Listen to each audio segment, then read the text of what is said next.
for or against? Does it qualify as derogation, or should we just take it as entertainment? How does it work in the scheme of discrimination? It depends on the way you look at it, especially the ones acted by albinos themselves. I think they are just trying to say, look, we are just like any other normal person, if you ask me. They are trying to provide some kind of integration. And when they act it, it's not as if they are acting it just solely alongside their fellow albinos. They act it with normal people, Yeah. I think they are trying to create this kind of integration that, look, we are all the same. The fact that I have skin pigmentation does not mean that I cannot do any other thing you are doing. So it depends on how you look at it, and I'm sure a lot of people watching those kids will probably even get maybe more used to them, and so really they can actually do this. It's not as if they don't see, they see clearly and well. I went to a secondary school, and I think I had 4 or 5 in my class. We saw ourselves as normal everyday people. I'm serious. I went to a boarding house, Federal Government College. That's a lot for one class. Yeah, I went to Federal Government College first in Kaduna, then finished then in Idoani in Ondo State. I had in my class, and of course, we could have even discriminated against that. Of course, we see each other every day. We see each other every day. You can't help it. Of course, and secondary school now, there is no special. How will I put it? Bedroom, for everybody. In secondary, we all bathed together. Yeah. You understand? In the morning, everybody is an open hall where everybody has no special treatment. So we didn't see them as any other thing. In fact, they were more or less part of us. All right, so let's hear Miss Edith, who talks about her experience. All right, apologies for that. Some people just look down on you. Somebody's called and say she cannot do anything. Maybe skiing or anything like that. But anything special. Having a job, being an albino is not a big deal. In some cases, they look down on me. So they don't look down on me. They just say, okay, you can do it. And for Golden Wobi, who is an albinism advocate, the River State chairman of Albinism Association of Nigeria, explained that people with albinism are normal human beings. Face discrimination from our various homes, the society at large, our peer group. Most of us that are the age of marriage, you find it so difficult to get married because of discrimination. They feel that our colors are different from theirs, but in the other way around, it's just the need that we lack. Apart from that, we are just the same thing. All right, and we're moving from that to one of the biggest things that happened this week, and that is Democracy Day. Marked on June 12th every year, this year Nigeria crossed the Silver Jubilee milestone, celebrating 25 years of uninterrupted democratic rule. Our correspondent caught up with some residents of Port Harcourt as they shared their struggles with the current living cost, while others expressed hope for a better Nigeria. That's very interesting. Let's hear from them.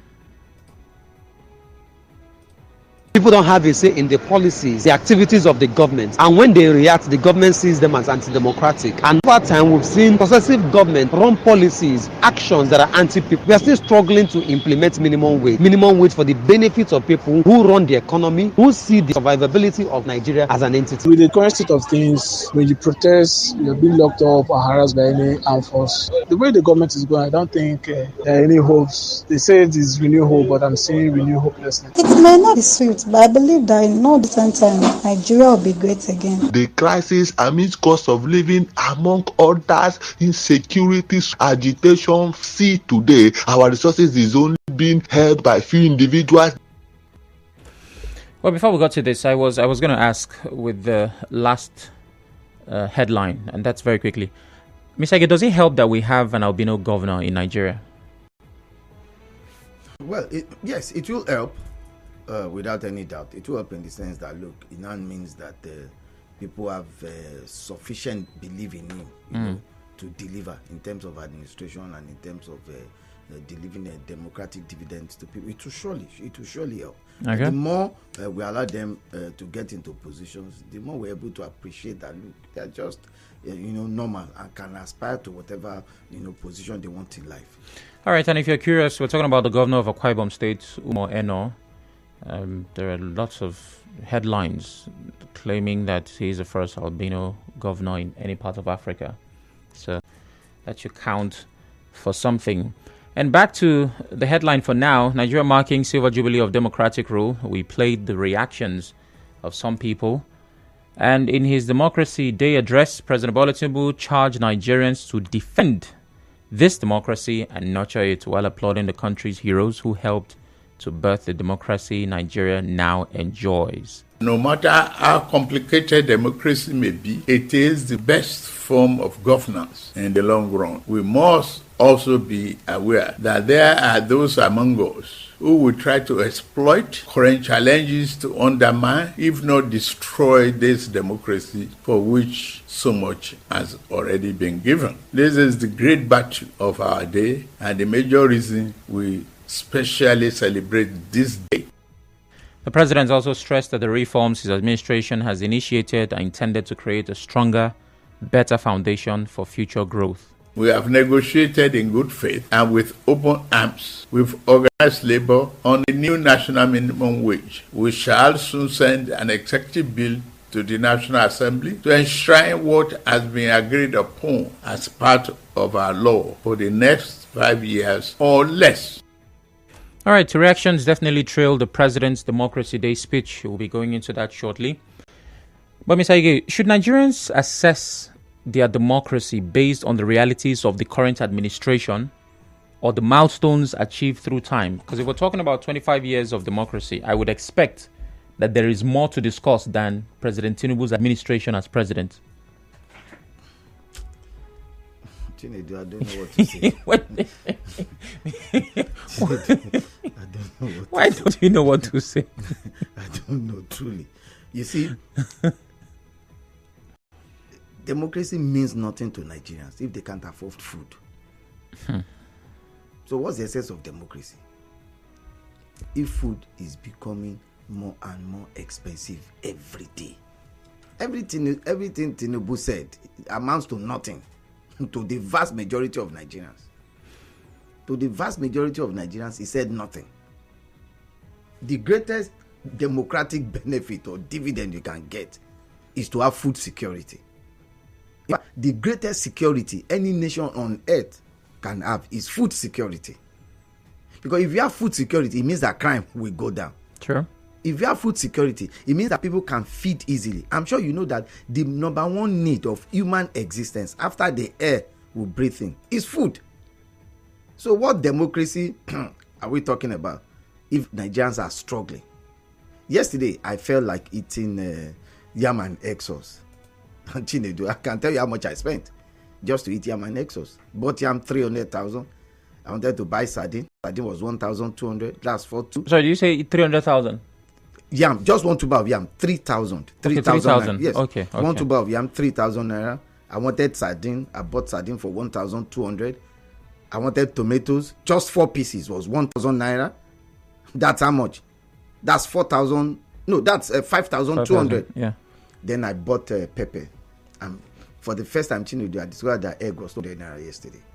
So just to eat yam and egg sauce, I'd spent approximately 6,000 naira.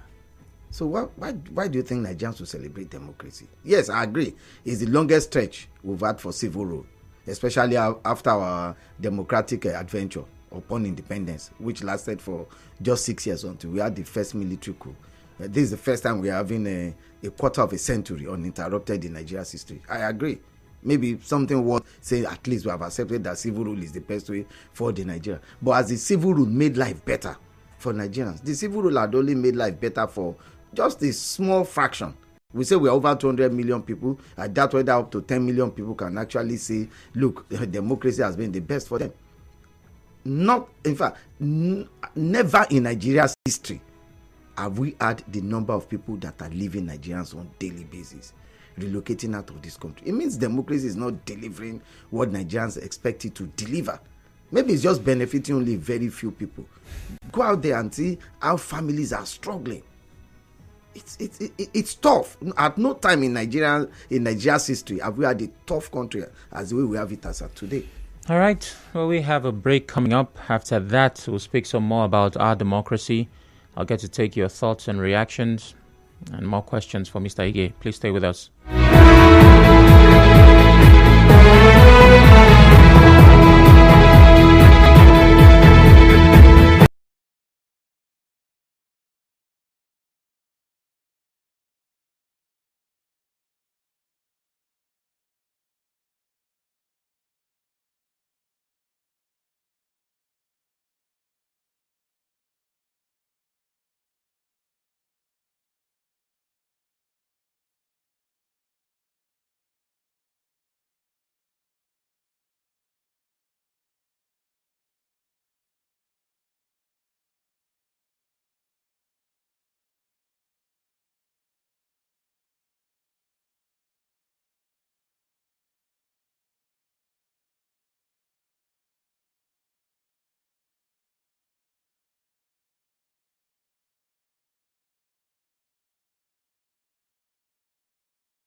Olalekan Ige right here with me. You're welcome once again, Mr. Ige. Yeah, thank you, sir. And before the break, we were talking about Nigeria marking a silver jubilee of uninterrupted democratic rule. And my question to Mr. Ige was whether we should rate our democracy based on one administration or based on our strides through time. And he was saying food security. If a nation cannot afford its own food, then it's difficult to believe in democracy. But the argument most times, Mr. Ige, for by government usually is these are some problems that we met. So it's beyond one administration. We're trying to correct the errors, the mistakes, or the challenges of countless administrations before ours. So it will take some time. What bellies such argument is that what has been the investment of successive administrations in agriculture.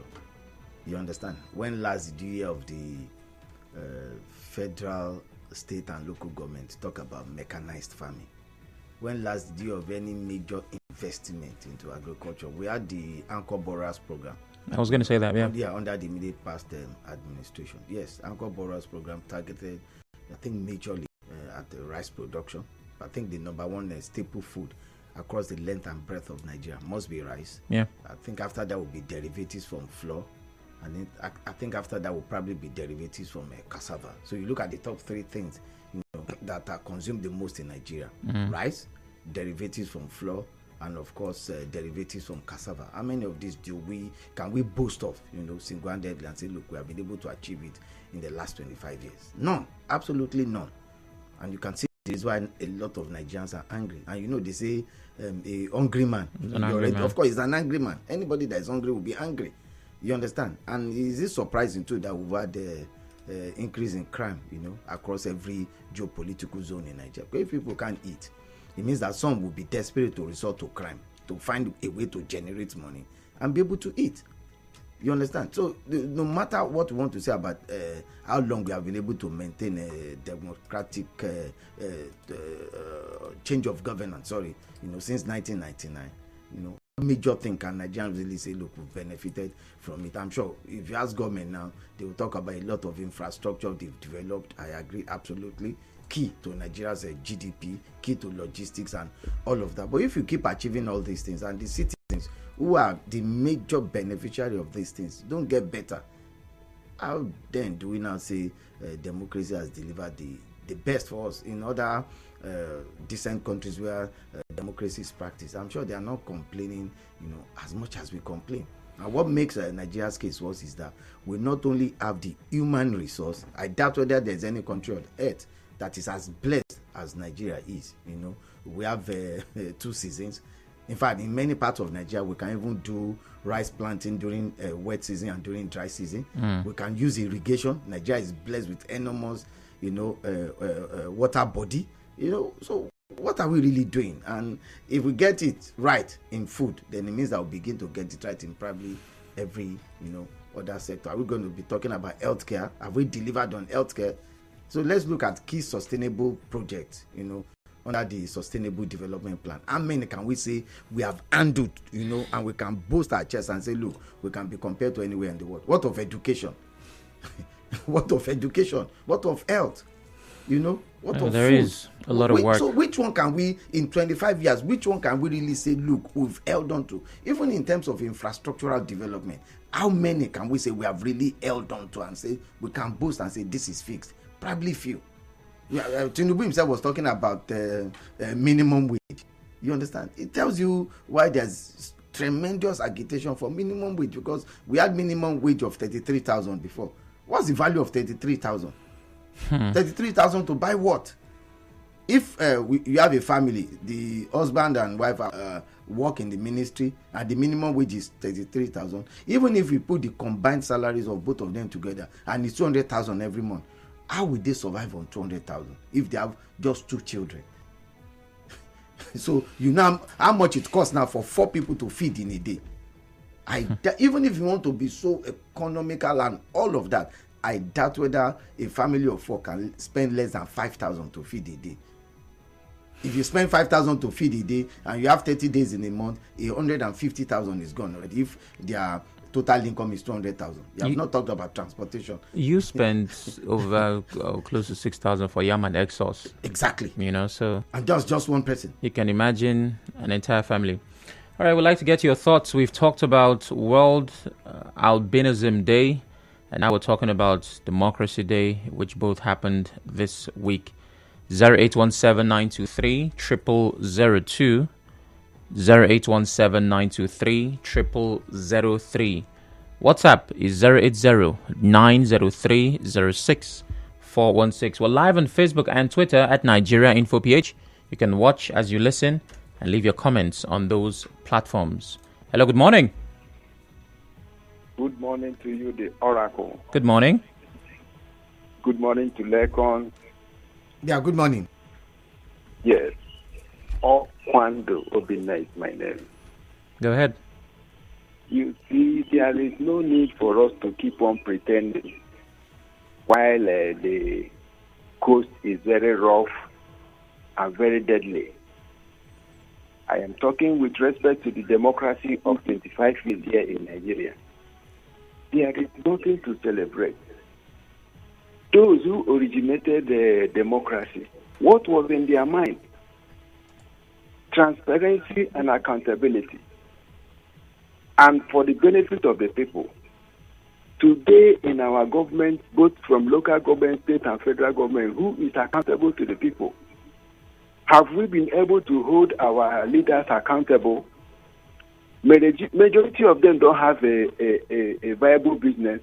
They don't have a viable career. They don't have every talent.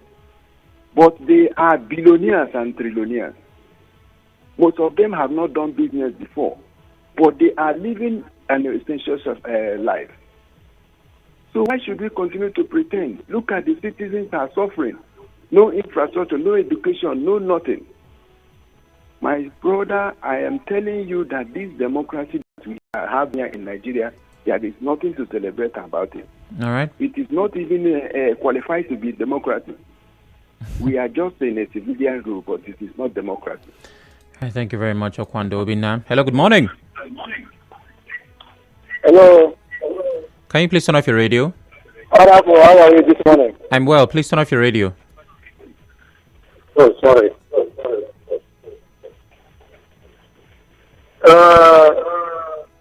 Honorable, you are talking about democracy. Please, I can still hear you in the background. Let's have a smooth conversation. Are you hearing me now? Yes, I think it's okay now. What's your name? Where are you calling from? Okay, sir. I'm Analyst. I'm calling from Medellin. All right, go ahead. Yes. Yeah, colleague here, he has set it up. You can see 25 years of democracy. What are we talking about? When you cannot have common food on your table. Look at Ghana this morning. I heard from their studio this morning that Ghana is telling his people that for 21 days there will be blackout in Ghana because they have shortage of gas from Nigeria here. We are supplying Ghana gas.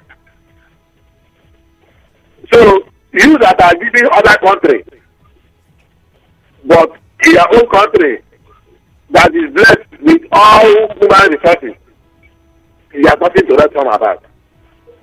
Let's go to our own state, the River State. Let's we buy fishing trawler. We have big seas in River State here. We can buy very big fishing trawler. And the smart people, there are people that will manage very, very well. Look at that land. You go to a church. We go to Ogoni. Water. There are so many farmers wasted. They go into full mechanized agriculture. That's what you have rightly said. We have enough food sufficient for at least.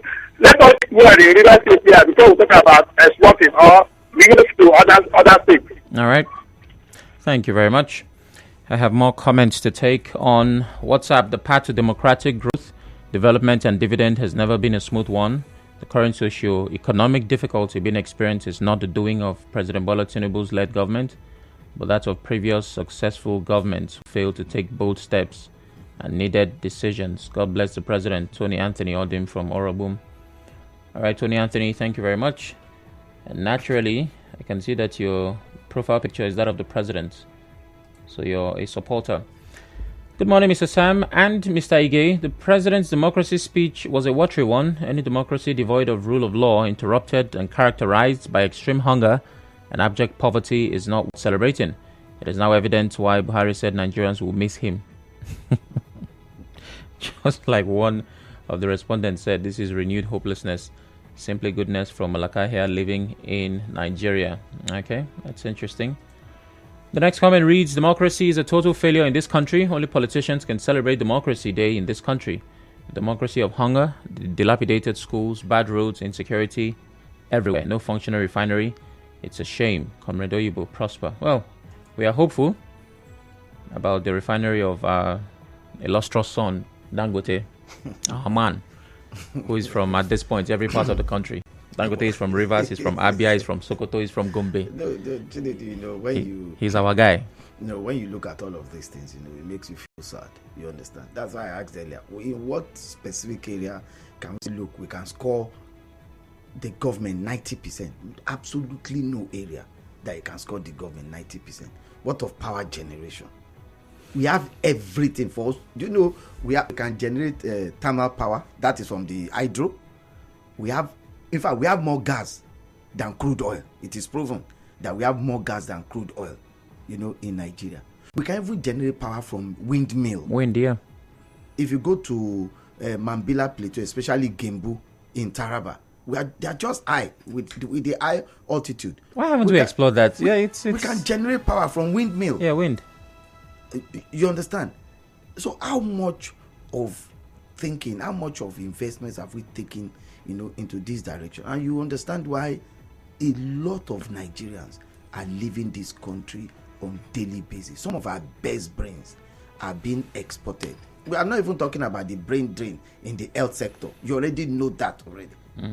You understand? And we are still struggling to even be able to get this, to keep it moving. So you understand why Nigerians are not too excited about the speech of Tinubu. Like one of the guys, commented and said, look, this has nothing to do with Bola Tinubu. We are not talking about Bola Tinubu here. We are talking about the federal government of Nigeria. And we have had successive administrations from Obasanjo to Yaradua Odinlas to Goodluck Jonathan to Muhammadu Buhari and even to Tinubu. We are talking about the federal government. We are not particular about any candidate. We are saying, look, if everybody had done its own bit, we'll probably be better. And I say, you can't be talking about democracy when out of the 200 million Nigerians, at least 100 to 120 go home hungry every night. You are seeing the number of homeless people. You are seeing them every day. You are seeing the number of Nigerians who are struggling by the day just to survive. So how do you preach? How do you say, look, we have 25 years of democracy? So they will probably slap you if you ask them questions about this because they are angry. They're angry because they are struggling. All right. Speaking about anger, some of the reactions to the president's speech. Former Vice President Atiku and his PDP had in separate statements blamed the president for the current economic hardship in the country. Their statement warned that the reaction of hungry people is better imagined. And a constitutional lawyer, Richard Nwokocha, criticized the broadcast, saying he expected the president to highlight efforts to alleviate citizens' suffering. Professor Nwokocha, a lecturer of the Department of Public Law, Rivers State University, spokes correspondent Emeka Otuka, said it is not enough to encourage citizens to endure hardship caused by government policies without outlining actions to alleviate them. The government needs to dwell more on how to address the pain of the people. The government has acknowledged the fact that reforms and policies of the government are producing pain and encourage citizens to gear them for the good of the future of citizens and of the country. I think there are things government can do to make some of those things bearable, and those are some of the things I also expected to hear today. Sacrifices being made by the public officers, by government, in line with government's perception of citizens to make sacrifices that it is for their own good and for the good of the nation. I didn't hear that. All right. Our next headline just might be the solution to our many problems. This week, a group of lawmakers in the House of Representatives are seeking alterations to the 1999 Constitution to pave the way for the rotation of the presidency among the 6 geopolitical zones. They also want an amendment of the Constitution to provide for a single tenure of 6 years for the president and governors of the Federal Republic of Nigeria. Speaking on behalf of the group, In Abuja, Imo State federal lawmaker Ikenga Ugochinyere said it will reduce government spending, improve efficiency in governance, and ensure national stability. Let's hear from the lawmaker.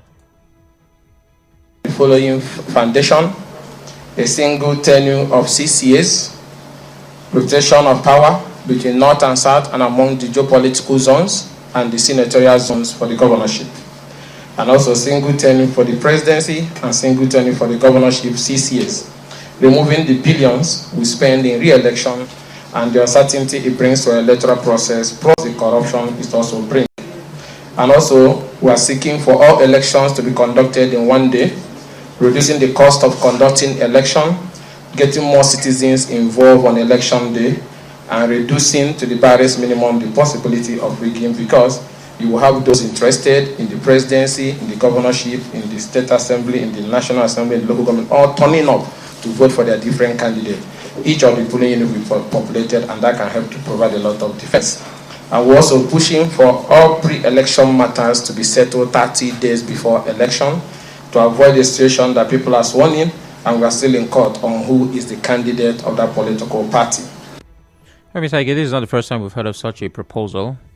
But the fact that it's recurring, every now and then someone brings it up.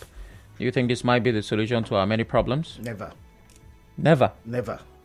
You were quick to... And I repeat, never. You should have... You didn't even let the question land. What has a single term of 6 years got to do with governance? That is not Nigeria's problem. Well, first of all, there will be no re-election, so nobody gets to stay for 2 terms. Chinedu, it's not about re-election. And it will be rotational. According to this proposal, I'm stating, Chinedu, you know what... All of those things Ugochiri said will be meaningless if we do not have a credible electoral system. There is no need for us to campaign for between North and South, among senatorial districts and all of that. No, the Constitution of Nigeria guarantees the right of any Nigerian to aspire to any office. You can't obliterate that. What is the meaning of rotate between North and South amongst the geopolitical zone? No. It is a right of every Nigerian to aspire to be the president of Nigeria. It's a guaranteed right. Let's play politics, Mr. Ige. Okay. Do you believe that there are benefits that you will get if your brother is in power? What benefit? What benefit? Well, the Southwest had president for 8 years of Obasanjo, 8 years of Vice President Osibajo. Has the problem of the Southwest been resolved? We are in media, Mr. Ige. We know how people pay for jingle to come and thank governor for appointing their brother as senior special assistant to the PA. We thank you for taking our son. So obviously there has to be something that they will get by their son being in that position. Imagine your brother now is the president. Wait, now you said our son, right? When you say our son, okay, let me use my state as an example. I'm from Ekiti State, so I would say Obasanjo is our son, right? So as it is today, I can't drive from Akure to Ado-Ekiti, which is just about barely 30 minutes because of the terrible state of that road. And it's a federal road. Did our son do it in 8 years? We had a son that was vice president for 8 years. It's not about your son. It is about a statesman. It's about somebody who is ready to deliver value to not just to Rivers people, maybe to Nigerians. It's not about who is my brother, who is not my brother. I'm saying that the best legacy we can have in terms of democratic dividend is to have a credible electoral system. And joined to a credible electoral system is to have a functional judiciary. Without a functional judiciary, we cannot have a credible electoral system. And you talked about Ugochiri talked about holding all the elections in one day. So how many elections are you going to have in one day? The president, the senate, the rep, the governor, the house of assembly. So they give you 5 ballot papers, right? So that all elections take place, in one single day. Yeah. My disagreement with him is that we don't need to shut down Nigeria to even have election. Do we? Do we need to shut down the country because we are conducting election? Why don't we have elections staggered over 1 week? Can't we have a proper electronic voting, right? That you just go to where you are supposed to vote, just take permission from officer. I want to go and vote. You deliver your vote and you move on. The people that were arrested for electoral malfeasance during the last general election in Nigeria, How many of them have been prosecuted? The ones that were arrested in 2019, how many were prosecuted? The ones that were arrested in 2015, how many have been prosecuted? The ones arrested in 2011. You see what do they call it now? What causes or what emboldens people to commit crime? Impunity. Thank you very much. It's impunity.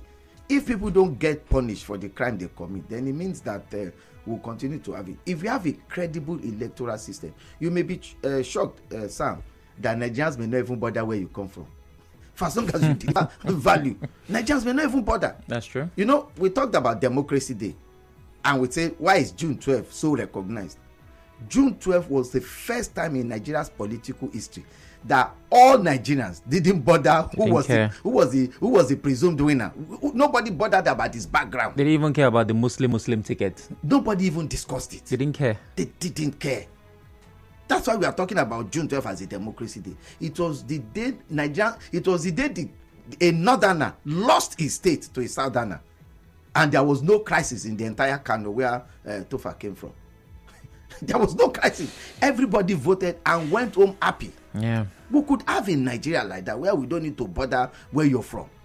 Campaign, appeal to Nigerians, then allow Nigerians to deliver you at the polls. If it's a free and fair election, I'm sure Nigerians will be happy with a free and fair election. All right, we have a break coming up. I can squeeze one call within that time. Hello, good morning. Good morning. Good morning. What's your name? Where are you calling from? Okay, I'm calling from Mubum. Go ahead. I want to talk about the president's speech. Okay. The first, I think last year, the first Democracy Day, he talked about 4 billion naira in 1 month, 8 billion naira in 2 months in our fuel subsidy. I think this time around, I did not hear about it. And we are talking about celebrating Democracy Day. He did not tell us why the refineries are not working or the Port Harcourt own is yet to be in function. He did not tell us why the power supply should be on or off based on the tariff saga. These two things are what the masses is needing or are needing from him, so that any poor man in the street can make sure he work out something from the power supply. Every poor man can easily enter to one of the keke and go to where he or she is going. Let them provide these two things for us. That is when we start celebrating Democracy Day. Thank you very much. Ezekiel, calling from Movement. Thank you very much, Ezekiel. And over to Facebook where we have comments. Remember, we're live on that platform. Adioji OKOCC says poverty has been in charge. And Dagogo Tamino Itekena says at state level, governorship positions in almost all states has been regularly rotated among zones and ethnic groups in those states. Has it guaranteed dividends of democracy? If we keep choosing immoral people into office, they would entrench immorality into governance. And Lucky Aggie says, so far so good, we've not had dividends of democracy. That's as much as I can take from that comment. After the break, we'll come back to River State. Please stay with us.